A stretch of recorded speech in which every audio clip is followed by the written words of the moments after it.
Hi hello வணக்கம் salt and pepper நேயர்களே. இன்னைக்கு நம்ம நிகழ்ச்சியில் என்ன பார்க்க போகிறோம் அப்படின்னா, அருஞ்சுனை காத்த ஐயனார் கோவில், அந்த கோவிலோட வரலாறு, அந்த கோவிலோட கதையை தான் நம்ம பார்க்க போகிறோம்.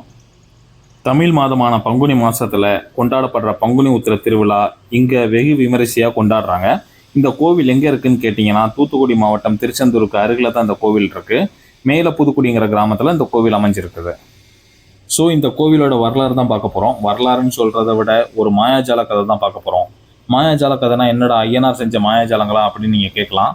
ஆனால் ஐயனார் செஞ்ச அதிசயங்களை விட போகிற போக்கில் எக்கச்சக்கமான ஆச்சரியங்களையும் விட்டலாச்சாரியார் படத்தில் வர மாதிரியான மாயாஜாலங்களையும் கதையில் வர மற்ற கேரக்டர்லாம் அசால்ட்டாக பண்ணுவாங்க. இன்னும் சொல்லணும்னா இந்த அருஞ்சுனை காத்த ஐயனார் கதையில் வர்ற சுனையை, அந்த அருஞ்சுனையை உருவாக்குனதே இந்த பூமியில் எந்த அதிசய சக்தியும் இல்லாமல் தான் உண்டு, தான் வேலை உண்டுன்னு சாதாரணமாக வாழ்ந்துட்டு இருந்த ஒரு பொண்ணு தான் அப்படின்னு சொன்னால் உங்களால் நம்ப முடியுமா? யோ அப்படின்னா அருஞ்சுனையை உருவாக்குனது ஐயனார் சாமி உருவாக்கலையா அப்படின்னு நீங்கள் கேட்டிங்கன்னா இல்லை. அந்த பொண்ணு உருவாக்கின அருஞ்சுனையை காத்துட்ருக்கவர் தான் இந்த ஐயனார். அதனால தான் இவர் அருஞ்சுனை காத்த ஐயனார்னு சொல்கிறாங்க. சரி வாங்க முழுசாக நம்ம இந்த கதைக்குள்ளே போவோம். இப்போவே நீங்கள் பாதி குழம்பிருப்பீங்க. ஸோ விரிவாக நான் உங்களுக்கு சொல்கிறேன், எக்ஸ்பிளைன் பண்ணுறேன். அதுக்கு முன்னாடி நம்ம சேனலை சப்ஸ்கிரைப் பண்ணாமல் பார்க்குறவங்க சப்ஸ்கிரைப் பண்ணிக்கோங்க. கூடவே கிட்ட இருக்கிற பெல் ஐக்கானை கிளிக் பண்ணிக்கோங்க. ஸோ நம்ம போடுற எல்லா தகவல்களும் உடனுக்குடனே உங்களுக்கு கிடைக்கும். ஒரு பொண்ணு தனியாக நின்று இவ்வளோ பெரிய சுனையை உருவாக்கவே முடியாது. ஒன்று நிஜமாகவே அந்த பொண்ணு மாய மந்திரங்களை கற்று வச்சுருந்துருக்கணும், இல்லைன்னா ஏதோ ஒரு ராஜ்யத்துக்கு ராணியாகவோ இளவரசியாகவோ இருந்திருக்கணும். ஆள் போட்டு வேலையெல்லாம் பார்த்து இப்படி ஒரு அகண்டு விரிஞ்சு கிடக்கிற சுனையை உருவாக்கியிருக்கணும். ரெண்டுமே கிடையாது. ஏற்கனவே சொன்ன மாதிரி அவள் ஒரு சாதாரண பொண்ணை, அவகிட்ட அந்த சக்தியை வச்சு சுனையில் தண்ணி மோந்துட்டு போக முடியுமே தவிர இந்த சுனையை உருவாக்க ஒரு ஜென்மம் முழுக்க முயற்சி பண்ணால் கூட அவளால் முடியாது. அதே மாதிரி அவள் அரச குடும்பத்தை சேர்ந்தவளோ இல்லைன்னா பெரிய ஜமீன் வீட்டு பொண்ணும் கூட கிடையாது. 4 பேர் சேர்ந்து அவளை தாக்குனா தடுத்து நிப்பாட்ட கூட ஆள் இல்லாத பாவப்பட்ட பொண்ணு தான் அந்த பொண்ணு. சரி எல்லாம் ஓகே, மாயமும் பண்ணலை, பணமும் இல்லை. அப்படிப்பட்ட ஒரு பொண்ணு தனியால் நின்று இவ்வளோ பெரிய சுனையை உருவாக்கினா அதை கூட விட்டுருவோமே. எப்படியோ சொன்னா உருவாயிடுச்சு, அந்த பொண்ணு இதை நான் உருவாக்கினேன் அப்படின்னு போய் கூட சொல்லியிருக்கலாம். ஆனால் இந்த சுனைக்கு ஐயனார் எப்படி காவலுக்கு நிப்பாட்டினா? சும்மா யாரோ ஒருத்தங்க சொன்னாங்கிறதுக்காக ஐயனார் வந்து காவல் காப்பாரா? ஐயனார் சாமியை பார்த்தீங்கன்னா எவ்வளவு காவல் தெய்வங்களை கட்டுப்பாட்டில் வச்சுருப்பாரு. கண்கலங்கி நிற்கிற தன்னோட பக்தர்களுக்கு அருள் புரிய வேண்டியிருக்கும். அவர் பாட்டுக்கு ஒரு பொண்ணு கூப்பிட்டா சடார்னு அருஞ்சுனையை வந்து காக்க வந்துருவாரா? அது போக இந்த சுனையை ஒரு வேளை உண்மையிலேயே அந்த பொண்ணை உருவாக்காம பொய் சொல்லியிருந்தேன்னு வச்சுக்கோங்களேன், ஐயனார் சாமியை அவளை விட்டா கூட இந்த கோயிலில் காத்து நிற்கிற தலவாய் மாடசாமி, வன்னி அடிராஜன் கருப்பசாமி, சுடலமாடன் இசக்கியம்மா, பேச்சியம்மா, இருளப்பசாமி, வன்னியச்சி அம்மா, பட்டாணி சாமி, பரமேஸ்வரி அம்மா, இவங்கெல்லாம் அந்த பொண்ணை சும்மா விட்டுடுவாங்களா என்ன? பொய்ன்னு தெரிஞ்சு பொசுக்கி எரிஞ்சிருக்க மாட்டாங்களா? நமக்கே தெரியும் அப்படி எதுவுமே நடக்கலை. அந்த பொண்ணு சொன்ன ஒரு வார்த்தைக்காக ஐயனார் தன்னுடைய 2 மனைவிகள் பூர்ணாதேவி புஷ்கலாதேவியை கூட்டுக்கிட்டு தன்னுடைய பரிவார தெய்வங்கள் எல்லாம் அழைச்சிக்கிட்டு இந்த அருஞ்சுனையை காத்து வந்து நிற்கிறாரு. ஆக அப்படின்னா உண்மையிலே ஏதோ மாயாஜாலம் இருக்குதுயா இந்த கதையில். அது என்னன்னு ஒழுங்காக சீக்கிரமாக சொல்லுன்னு நீங்கள் சொன்னீங்கன்னா, ஒரு மாயாஜாலமும் இல்லை. வதன்னு இந்த கதை போகிற போக்கில் எல்லா அதிசயமும் ஆச்சரியமும் தான் இருக்க போகுது. இதுக்கு மேலே நான் இன்ட்ரோவில் டைம் வேஸ்ட் பண்ணால் ஃபோன் வழியாகவே வந்து முட்டையும் தக்காளியும் போட்டு அடிப்பீங்க. சரி வாங்க கதைக்குள்ளே நேராகவே போயிடலாம். இப்போ நம்ம எல்லாம் கும்பிட்டுட்டு இருக்கிற திருச்செந்தூர் மாவட்டம் மேல புதுக்குடியில் இருக்கிற அருஞ்சுனை காத்த ஐயனாருடைய கோவில் சுமார் 700 வருஷம் பழமையான கோவில்னு சொல்லப்படுது. முற்காலத்தில் இந்த பகுதியை சிங்கராஜன் அப்படின்னு ஒரு ராஜா ஆட்சி பண்ணார். சில இடங்கள்ல இந்த ராஜாவோட பேரை சிங்கவர்மன்னு சொல்கிறாங்க. சரி, இந்த பகுதியில் அந்த காலத்தில் ஒரு குளம் இருந்திருக்கு. அந்த குளத்துடைய தண்ணி எப்படி இருக்கும்னு சொன்னாங்கன்னா, நல்லா பளிங்கி போல் தண்ணி இருக்கும்னு சொல்லுவாங்க பாருங்க. அதை போல் ரொம்ப சுத்தமாகவும் சுவையாகவும்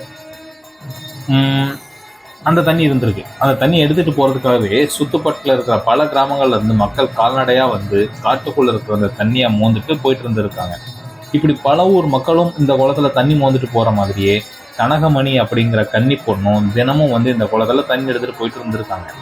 அப்படி ஒரு நாள் அவங்க தண்ணி எடுத்து போயிட்டு இருக்கும்போது எதிர்பாராத விதமாக காட்டு வழியில் நடந்து போயிட்டு இருக்கும்போது ஒரு கல் தட்டி அவள் கீழே விழுந்துடுறா. விழுந்தவ அவளோட கையில் ஏற்கனவே தண்ணி குடம் வச்சுருந்தா இல்லையா, அந்த தண்ணி குடத்தையும் தவற விட்டு அந்த தண்ணி குடம் வந்து ஒரு புத்து மேலே போய் விழுந்துருது. ஐயோ புத்து மேலே போய் விழுந்துருச்சா, உள்ளே ஏதாவது பாம்பு கீம்பு வந்துருமான்னு சொல்லி நீங்கள் கேட்டிங்கன்னா, உள்ளே இருந்து எந்த பாம்பும் வரல. ஒரு முனிவர் உள்ளே இருந்து வராரு. அவரோட பேரு கௌதம முனிவர். அப்படிங்கிற முனிவர் காலங்காலமா அந்த காட்டுக்குள்ள ஒரு இடத்துல உட்கார்ந்து தவம் பண்ணிட்டு இருந்திருக்காரு. இப்படி அசையாமையே தவம் பண்ணிட்டு இருந்ததுனால காலப்போக்கில் அவர் சுத்தி ஒரு புத்து உருவாயிருச்சு. அந்த புத்து மேலதான் இப்ப தவறி விழுந்து இந்த பெண் தன்னுடைய குடத்தையும் போட்டிருக்காங்க. அதனால அந்த புத்து இடிஞ்சு அந்த புத்து முழுவதும் தண்ணியில கரைஞ்சு போகுது. இதனால தவம் பண்ணிட்டு இருக்கிற அந்த முனிவரோட தவம் கலைஞ்சு போச்சு. தவம் கலைஞ்சிருச்சுன்னா எந்திரிச்சு நின்று முனிவர் செம்ம கோவம் ஆயிட்டாரு. அதனால கொஞ்சம் கூட யோசிக்காம இந்த பொண்ணுக்கு சாபங்களை கொடுத்து தள்ள ஆரம்பிக்கிறாரு. என்னெல்லாம் சாபம் கொடுத்தாருன்னு தெரியுமா? தண்ணியை ஊற்றி தன்னோட புத்தை கலைச்சு தன்னுடைய தவத்தை கலைச்சதுக்காக இனிமேல் இந்த பொண்ணு கையால் யாரெல்லாம் தண்ணி வாங்கி குடிக்கிறாங்களோ அவங்க எல்லாம் உடனே இறந்து போயிடுவாங்க. ரெண்டாவது, இப்படி ஒரு சாபம் இருக்குது அப்படிங்கிறது இந்த பொண்ணு யார்கிட்ட சொல்லிட்டான்னு வச்சுக்கோங்க. அதாவது யாராவது தண்ணி கொடுன்னு கேட்குறாங்க, அப்போ இந்த பொண்ணு என்கிட்ட இப்படி ஒரு சாபம் இருக்குது, நான் உங்களுக்கு தண்ணி கொடுக்க மாட்டேன் அப்படின்னு சொல்லிடுச்சுன்னு வச்சுக்கோங்க. உடனே அந்த பொண்ணு இறந்து போயிடுவா. தண்ணி வாங்கி குடிச்சவர் இறந்துடுவார். கொடுக்க மாட்டேன் இதுதான் காரணம்னு சொன்னால் இந்த பொண்ணு இறந்து போயிடுவாங்க. இது போக இந்த பொண்ணு எப்போ இறப்பான்னு அவர் சொல்லலை. ஆனால் அவள் எப்போ இறந்தாலும் தான் செய்யாத ஒரு குற்றத்துக்காக பழி சுமத்தப்பட்டு அப்படிதான் அவள் இறந்து போவாள். இப்படி 3 சாபங்களை கொடுத்துட்றாரு. இந்த முனிவர் இப்படியெல்லாம் சாபம் கொடுத்து ஒரு பக்கம் இருக்கட்டும், ஆனால் நம்ம கொஞ்சம் யோசிச்சு பார்ப்போமே. இந்த பொண்ணு மேலே ஏதாவது தப்பு இருக்கான்னு பார்த்தா இந்த பொண்ணு மேலே எந்த தப்புமே இல்லை. அவள் பாவம், அவள் பாட்டுக்கு தண்ணி எடுத்துட்டு காட்டு வழியாக போயிட்டு இருந்தா தெரியாமல் கல் தட்டி தண்ணி பானையை கீழே விட போய் இவ்வளோ பெரிய அசம்பாவிதம் நடந்து போச்சு. ஆனாலும் ஒரு சாதாரணமான சின்ன பிரச்சனைக்காக அவளுக்கு இப்படியெல்லாம் சாபத்தை கொடுக்கணுமா? இப்படி முனிவர் கொடுத்த சாபம் அவளுடைய வாழ்க்கையை இனிமே எப்படியெல்லாம் அஃபெக்ட் பண்ண போகுது அப்படின்னு சொல்லி பார்த்தா அவ கையில யாருமே தண்ணி வாங்கி குடிக்க கூடாதான். குடிச்சா உடனே இறந்துடுவாங்கன்னு வச்சுக்கோங்க. அப்போ இனிமேல் அந்த பொண்ணு கல்யாணம் பண்ணிப்பா. கல்யாணம் பண்ணிக்கிட்டா புருஷனுக்கு தண்ணி மோந்து கொடுக்காம இருக்க முடியுமா? கண்டிப்பா தண்ணி கொடுத்தே தீரணும். உடனே புருஷன் இறந்துருவான். அப்போ அந்த பொண்ணு இனிமே கல்யாணம் பண்ணிக்க முடியுமா? கல்யாணமே பண்ண முடியாது. காலங்காலமா ஒண்டி கட்டையா தான் வாழ்ந்தாகணும். ரெண்டாவது, இப்படி ஒரு சாபம் அவளுக்கு இருக்குன்னு யாருக்கிட்டையும் சொன்னா உடனே அவளோட உயிர் போயிடும்னு சொல்றாங்க. யாரோ ஒருத்தங்க தவிச்ச வாங்கி தண்ணி கேட்டு வராங்கன்னு வச்சுக்கோங்க. அப்ப நம்ம கிட்ட தண்ணி இருந்தா தண்ணி கொடுக்க மாட்டேன்னு சொன்னா அவங்களே இன்னும் 4-5 சாபத்தை சேர்த்து போட்டு போயிடுவாங்க. அடுத்து, செய்யாத குற்றத்துக்காக தண்டனை அனுபவிச்சு நீ இறந்துடுவ அப்படின்னு சொல்லியிருக்காரு.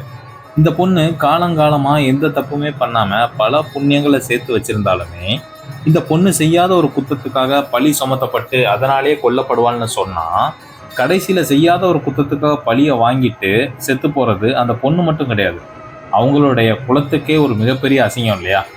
இப்படிப்பட்ட கொடுமையான சாபங்களை இந்த சின்ன தப்புக்காக பாவம் அந்த பொண்ணுக்கு ஏன் இந்த முனிவர் கொடுத்தாரு?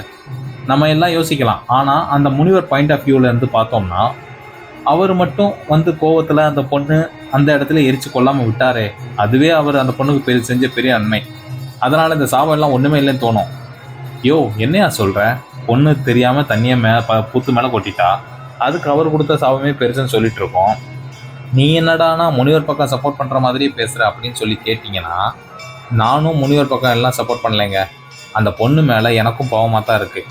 இருந்தாலும் அந்த முனிவர் பல காலமாக ஒரு இடத்துல கூட அசையாக கூட செய்யாமல், சாப்பிடாமல், தண்ணி குடிக்காமல், எதுவுமே செய்யாமல் அந்த இடத்துல இருந்து கண்மூடி தவம் பண்ணதுனால தான் அவரை சுற்றி ஒரு புத்தே கட்டியிருக்கு. அப்படிப்பட்ட ஒரு புத்தை ஒரு பொண்ணு தெரிஞ்சு அடித்தாலோ தெரியாமல் அடித்தாலோ இத்தனை வருஷமாக அந்த முனிவர் செஞ்ச அந்த தவத்துக்கான பலன் கிடைக்காம போச்சு பார்த்தீங்களா? அந்த கோபத்தினால தான் அவர் இப்படிப்பட்ட சாபங்களை கொடுத்துருக்காரு. கடைசியாக நம்ம கெஞ்சுற மாதிரி அந்த பொண்ணு முனிவர்கிட்ட கெஞ்சுறா.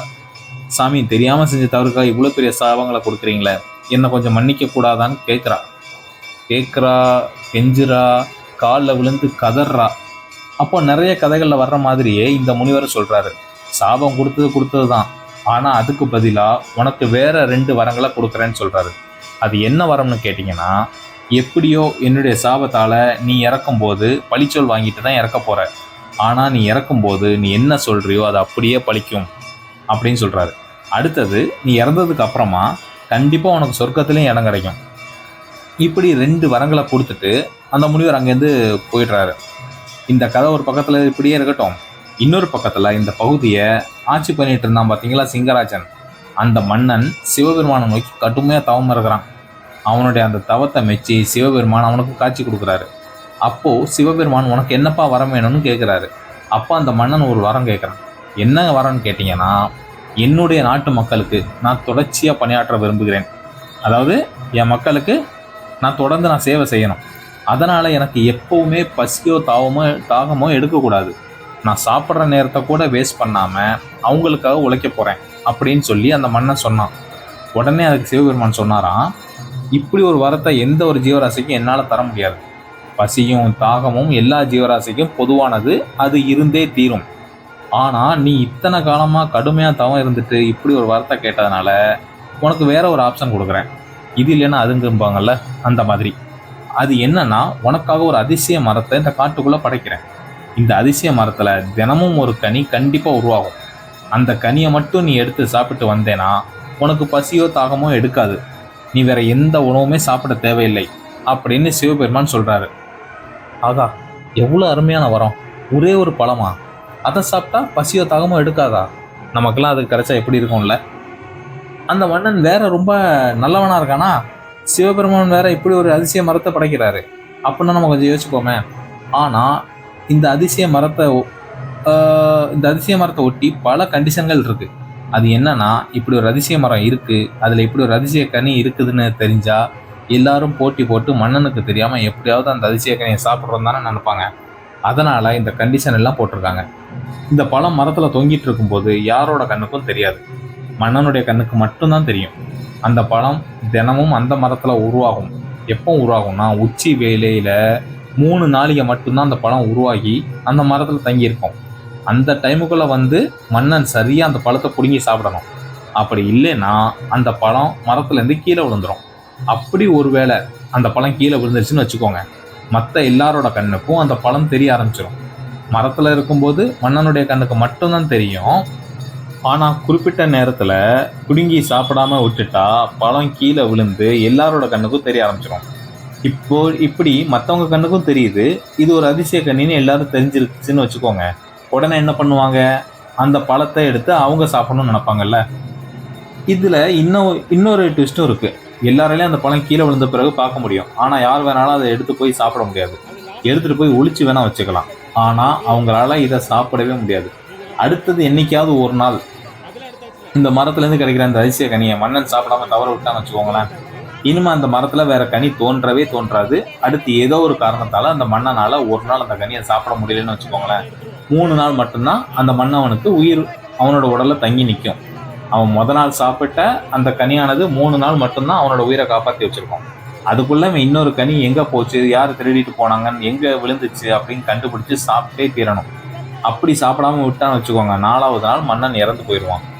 அட பாவமே, இத்தனை கண்டிஷனோட இந்த பழத்தை தேடி இந்த மன்னன் சாப்பிட்றதுக்கு சாதாரண மனுஷங்களை போல நல்ல தலைப்புடலாம் சாப்பிட்டு வாழ்ந்துருக்கலாமேன்னு தோணுதில்ல? எனக்கும் அப்படிதாங்க தோணுது. சரி, இந்த அதிசய மரம் ஒரு காட்டு பகுதியில் அமைக்கப்பட்டிருக்கு. மன்னன் தினமும் வேட்டையெல்லாம் போய் முடிச்சுட்டு மதிய வேளையில் கரெக்டாக வந்து அந்த பழத்தை சாப்பிட்டு வந்துட்டு இருக்கான். அந்த அதிசய மரம் காட்டுக்குள்ளே எந்த இடத்துல இருக்குன்னு சொல்லி பார்த்தீங்கன்னா, எல்லா மக்களும் ஒரு குளத்தில் வந்து தண்ணி எடுப்பாங்கல்ல, அந்த குளத்துக்கு பக்கத்தில் தான் இந்த அதிசய மரமும் இருக்குது. மக்கள் வேற அடிக்கடி வந்துட்டு போகிற இடமா இருக்குது, அதிசய மரமாக வேற இருக்குது. யாராவது ஒருவேளை தெரியாமல் அந்த கனியை எடுத்துட்டாலோ பறிச்சிட்டாலோ இல்லை மரத்துக்கு ஏதாவது சேதத்தை விளைவிச்சிட்டாலோ பெரிய பிரச்சனையாக போயிடுமேன்னு சொல்லிட்டு மன்னன் அந்த மரத்தை சுற்றி மக்கள் யாரையும் அந்த மரத்து பக்கத்தில் நெருங்கவே விடாமல் காவல் போட்டு வச்சுருந்தான். சரி, இப்போ 2வது கதையை ஒன்று சேர்ப்போமா? முதல்ல அந்த பொண்ணோட கதை, 2வது இந்த ராஜாவோட கதை. 2 கதையுமே சேர்ற இடம் எதுன்னு சொல்லி பார்த்தீங்கன்னா, அந்த குளத்தாங்கரமும் அந்த அதிசய மரமும் தான். அப்படி ஒரு நாள் அந்த கனகமணிங்கிற கன்னிப்பெண் மறுபடியும் ஒரு நாள் அந்த குளத்துக்கு தண்ணி எடுக்க வர்றான். ஏற்கனவே பல சாபங்களை முனிவர்கிட்டேருந்து வாங்கிட்டா. இப்போ இவன் தண்ணி எடுத்துட்டு போய் தான் மட்டும் தனியாக தான் குடிச்சுக்கணும், வேற யாருக்கும் அவகிட்ட தண்ணி குடிக்கவே கூடாது. அதனால யாருமே இல்லாத தனியாக ஒரு வீட்டில் மறைஞ்சு ஒளிஞ்சு அந்த பொண்ணு வாழ்ந்துட்டு இருந்தான்னு சொல்றாங்க. இப்படி அந்த பொண்ணு குளத்துல தண்ணி எடுத்துட்டு இருக்கும்போது திடீர்னு அந்த மாய மரத்துலேருந்து அந்த அதிசய பழம் இருக்குல்ல, அது கனிஞ்சு இவளுடைய குடத்துல விழுந்துருச்சு. அப்படி அந்த அதிசய கனியை இவளோட குடத்துல இருக்கிற தண்ணிக்குள்ள விழுந்ததை அந்த பொண்ணு கவனிக்கவே இல்லை, தண்ணியை தூக்கிட்டு போயிடுறா. இப்படி அந்த பொண்ணு தண்ணி எடுத்துட்டு வர்ற வழியில காட்டு பகுதியில் நடந்து வரும்போது 21 தேவாதி தேவதைகள் அந்த பொண்ணை வழிமறிக்கிறாங்க. அம்மா, நாங்கள் ரொம்ப தூரமாக நடந்து வரோம், எங்களுக்கு ரொம்ப தாகமாக இருக்குது, கொஞ்சம் குடிக்க தண்ணி கொடுத்து உதவி செய்யுமான்னு கேட்குறாங்க. கேட்குறது சாதாரணமான ஆட்கள் கூட கிடையாது, 21 தேவாதி தேவதைகள். அவங்க வந்து இந்த பொண்ணை வழிமறித்து தண்ணி கேட்குறாங்க. ஆனால் ஒருவேளை இவங்களுக்கு தண்ணி கொடுத்துட்டேன்னு வச்சுக்கோங்களேன், அந்த தேவாதி தேவதைகள் இந்த இடத்துலையே இறக்க வேண்டிய நிலைமை உருவாகிடும். அதே சமயத்தில் ஏன் தண்ணி கொடுக்க மாட்டா அப்படிங்கிற காரணத்தையும் அவரால் சொல்ல முடியாது. அதனால் இவங்களை சமாளிக்க முடியாமல் வேறு வழி தெரியாமல், நான் வணங்குகிற ஹரிஹர புத்திரன் சாஸ்தா ஐயனார் மேலே உங்களுக்கு ஆணையிட்டு சொல்கிறேன், இந்த இடத்துலேருந்து விலகி போயிருங்க, உங்களுக்கு நான் தண்ணி கொடுக்கவே மாட்டேன்னு சொல்லிடுறா. என்னடா இது, தொண்டை வறண்டு போகிற நிலைமையில நம்ம தாகத்தோட இந்த மாதிரி நம்ம அவங்ககிட்ட கேட்டால் இந்த மாதிரி சொல்லிட்டாலே அப்படின்னு சொல்லிட்டு அவங்களுக்கெல்லாம் வந்து இந்த பொண்ணை பார்த்து ரொம்ப ஆச்சரியமாக இருந்துச்சு. அதுக்கப்புறம் அந்த இடத்த விட்டு நீங்கி போயிடுறாங்க. இது ஒரு பக்கம் இருக்க, இப்போ மன்னன் சரியாக பழத்தை சாப்பிட வேண்டிய நேரம் நெருங்கி வந்துருச்சு. மன்னனும் வேட்டைக்கு போயிட்டு சரியான நேரத்தில் இன்னைக்கு அந்த பழத்தை சாப்பிட முடியாமல் போச்சு. கொஞ்சம் தள்ளி போச்சேன்னு அவசரமாக வர்றான். கண்டிப்பாக அந்த பழம் இந்நேரம் கனிஞ்சிருக்கும், கீழே விழுந்திருக்கும். ஆனால் கீழே தான் விழுந்திருக்கு. எல்லார் கண்ணுக்கும் தெரிஞ்சால் கூட என்ன, நம்முடைய காவலர்கள் எல்லாம் சுற்றி நிற்கிறாங்கல்ல, யாராலையும் அந்த பழத்தை எடுத்திருக்க முடியாது. நம்ம உடனே போய் எடுத்து சாப்பிடலான்னு மன்னன் ரொம்ப வேகமாக வந்து பார்க்குறான். மரத்துலையும் பழத்தை காணும், கீழேயும் பழத்தை காணும். உடனே தன்னுடைய காவலர்கள் எல்லாம் கூப்பிட்டு இங்கே இருக்கிற பழத்தை எங்களில் யாரோ ஒருத்தன் தான் எடுத்து வச்சிருக்கான், யாருன்னு உண்மையை ஒத்துக்கோங்கன்னு மன்னர் மிரட்டுறாரு. அப்போ காவலாளிகள் எல்லாம் சொல்கிறாங்க, மன்னரே இந்த மரத்தில் இருக்கிற பழம் கீழே விழவும் இல்லை, நாங்கள் அதை எடுத்து வைக்கவும் இல்லை. அப்படியே ஒரு வேளை நாங்கள் எடுத்து வச்சுருந்தாலும் நீங்கள் எங்களுடைய தலையை வாங்கிட மாட்டீங்களான்னு எங்களுக்கு தெரியாதா? அதனால் இந்த தப்பை நாங்கள் கண்டிப்பாக பண்ணலை, எங்கள் மேலே பழி சொல்லாதீங்க. ஏன்னா அந்த காவல்காரங்க எல்லாம் கெஞ்சுறாங்க. மன்னனும் இந்த காவலாளிகள் சொல்கிறது உண்மைதான் தெரிஞ்சுக்கிட்டு உடனே அந்த ஊரில் இருக்கிற எல்லா மக்களுடைய வீட்லேயும் சோதனை போடுங்க. அந்த கனியை யார் மறைச்சி வச்சுருக்காங்கன்னு எனக்கு இப்போ தெரிஞ்சாகணும். அதை உடனே எடுத்துகிட்டு வாங்கன்னு திருடிட்டு போனவனையும் கட்டி போட்டு இழுத்துட்டு வாங்கன்னு மன்னன் ஆணை பிறப்பிக்கிறாரு. இந்த காவலாளிகளும் ஒரு வீடு விடாமல் எல்லா வீட்லேயும் போய் எல்லா இடத்துலையும் சோதனை போடுறாங்க. இப்படி சோதனை போட்டுகிட்டே வரும்போது கடைசி அந்த கனகமணி பெண்ணுடைய வீட்லேயும் போய் காவலாளிகள் சோதனை போடுறாங்க. அப்போ அவளுடைய வீட்டில் இருக்கிற குடத்துலேருந்து இந்த அதிசய கனி கிடைக்குது. இந்த பொண்ணை மன்னன்கிட்ட இழுத்துட்டு வராங்க. இவ தான் திருடின்னு முத்திரை குத்துறாங்க. இந்த பொண்ணு பாவம், இந்த அதிசய கனி அவளுடைய குடத்தில் விழுந்ததே அவளுக்கு தெரியாது. நம்ம முதல்ல அந்த முனிவர் கொடுத்த சாபம் மாதிரி இப்போ செய்யாத ஒரு குற்றத்துக்காக இந்த பொண்ணு மேலே பழி சுமத்தப்படுது. பழி சுமத்துறது மட்டும் இல்லாமல் அந்த பொண்ணுக்கு மரண தண்டனை விதிக்கிறாங்க. இந்த பொண்ணு எவ்வளோ கெஞ்சி பார்க்குறா, இந்த பழம் எப்படி அவளோட குடத்துல வந்துச்சுனே தெரியல அப்படின்னு சத்தியம் பண்ணுறான். இருந்தாலும் மன்னன் அதை கேட்குற தயாரா இல்லை. அந்த பொண்ணை எரிச்சு கொள்ள ஆணையிடுறான். அப்படி உயிருக்கு போராடிட்டு இருக்கிற நேரத்தில் தான் வணங்குற தெய்வமான ஹரிஹர புத்திரன் ஐயனார் சாஸ்தாவை நினைச்சு வேண்டிக்கிறா. அப்போ ஐயனார் சாஸ்தா அவளுக்கு காட்சி கொடுத்து உன்னை இந்த பிறப்பிலிருந்து காப்பாற்றி உன்னை மீண்டும் உயிரோட வாழ வைக்கிறான் அப்படின்னு சொல்றாரு. ஆனால் அந்த பொண்ணு இத்தனை சாபங்களோடும் பாவங்களோடும் ஒரு ஆளுக்கு தண்ணி கூட கொடுக்க முடியாமல் இந்த நிலைமையோட நான் இந்த ஜிம்மத்தில் வாழ விருப்பப்படலை, அதனால நான் இறந்து போறேன். ஆனால் என்னோட கடைசி ஆசையா நான் யாருக்குமே தண்ணி கொடுக்க முடியாமல் இருந்த இந்த துர்பாக்கியத்துக்கு பதிலாக இனிமே நான் கொடுக்குற தண்ணியை எல்லாரும் நல்லா குடிக்கணும். அது போக நான் உருவாக்கக்கூடிய ஒரு சுனையில யாரெல்லாம் குளிக்கிறாங்களோ அதில் இருக்கிற தண்ணியை பருகுறாங்களோ அவங்க உடம்புல இருக்கிற அத்தனை நோயும் அவங்கள விட்டு நீங்கி போயிடணும், அவங்களோட வாழ்க்கை மேன்மை அடையணும்.